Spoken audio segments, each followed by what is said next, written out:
guys, Brian from Snowwalker Bushcraft, and today I'm here with Gary Fogleman.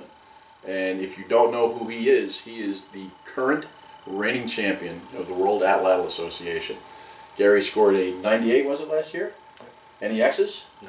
No X's, but he scored a 98, higher than anybody else in the world at this time. Today what we're going to discuss is how to make a competition Atlatl dart. Most of us on the circuit make some form of our own equipment if you're into primitive shooting as opposed to modern shooting. My forte is Atlatls. Gary makes Atlatls and darts, but no Atlatls? Oh. Just darts. He snuck that one in on me. So anyway, Gary makes all my darts for competition. I've been using Gary's darts now for the last 3.5 years, and they've rocketed me to the middle of the pack, per se. So we're going to go through this today, and Gary's going to take it step by step from raw shaft to finished product. Gary? Well, thank you, Brian. And it's glad that you're here for the event over the weekend. So let's get right to this shaft thing. What we have here is one shaft that we have. Usually we go south in the months of February or March down to Virginia Beach, or further south anywhere along the coast where there's cane patches, and we harvest this stuff ourselves. Once it's harvested and brought back, one of the first things I do with it is I take a machete and I will go up and down the shaft, because there's little nodes on here where the leaves grow out, and all of those things need to be shaved off. So I just go up and down the shaft with the machete to get all of the rough nodes off of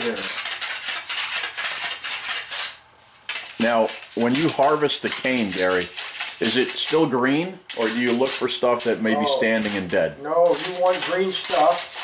And if you do go and harvest, a hint is, in the cane patch, when you enter the cane patch, we look for the tallest cane with the bushiest head on it.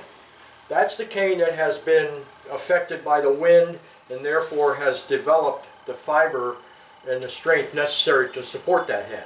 Okay. All right, so that's one of the first tests we do, is to go up while it's still standing and give it a brief flex test. And you can tell just from that whether it's going to be a good piece of cane or not. So effectively, you're testing the spine before you even start. Sure, before you even cut it, you can check the spine on it. Now, a lot of things, just from their length, they're probably going to be within reason spine-wise. Okay. All right. Now, once I have it cleaned that way, the next thing that has to be done is it has to be straightened. And for that process, this is the way we do it. Get a couple things ready here. There's many methods, I'm sure, but this is the one that I use.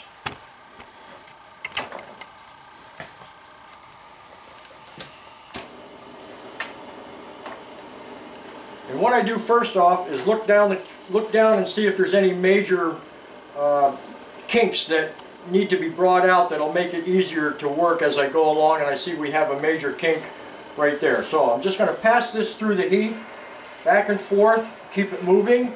You don't want to let it sit still, or it'll burn through some of the layers of that cane and therefore weaken it.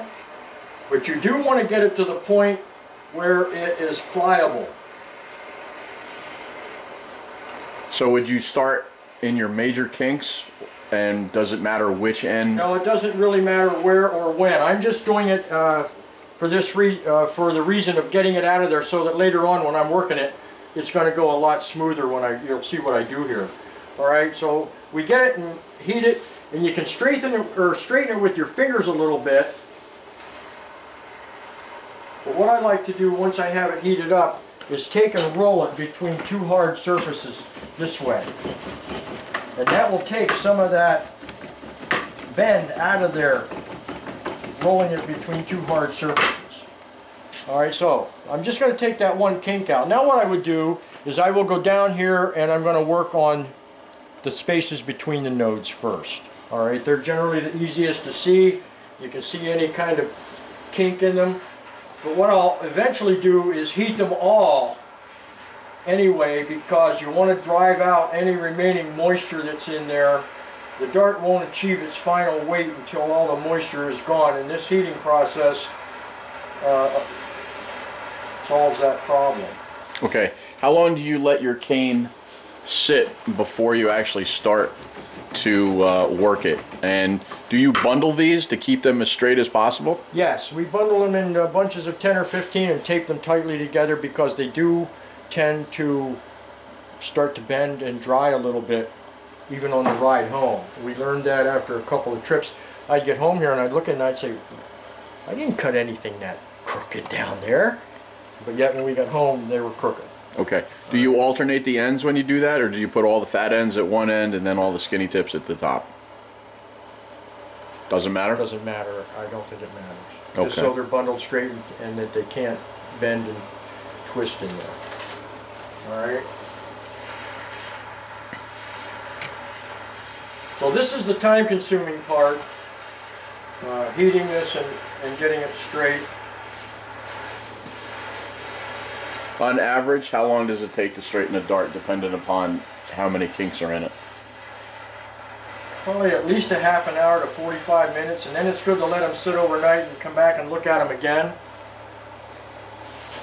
And the straightening should be done 2 or 3 times before the thing finally takes the set that you want it to have. All right, so we go up and down that way, and eventually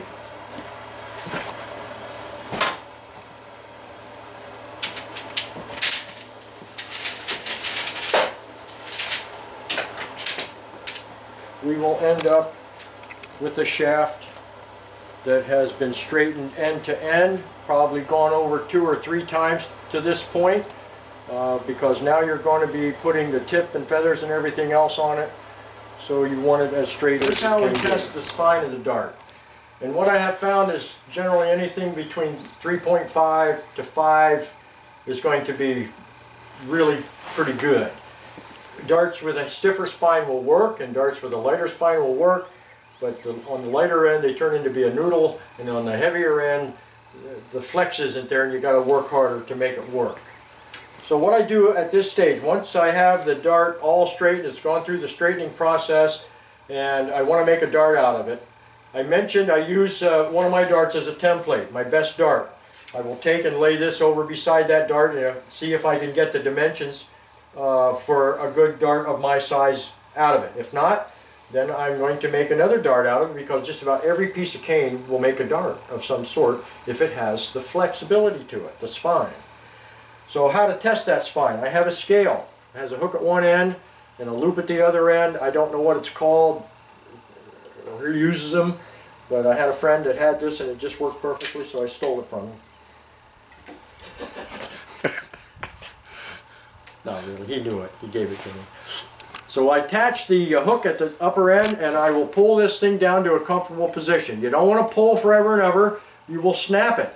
So you just pull down until you feel it's about done flexing, and I can see on this that this dart is flexing at about 5 pounds of pull. That's going to be a good dart just the way it is. Now I will lose a little bit of that flex by adding length with my foreshaft.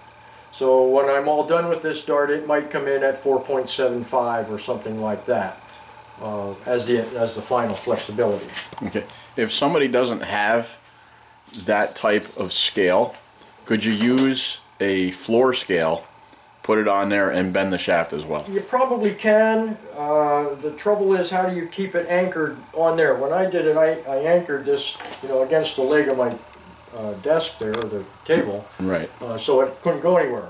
You can try that, as long as you might have somebody to pull. You could probably get a good reading, but I don't know if those scales at the lower levels are very accurate. You're not going to be able to go 4.25, Okay. that picky with them. Other than that, I don't know what else to tell you to use. Okay. All right, so that's how we establish the spine. The length is variable, and so is the weight to some degree.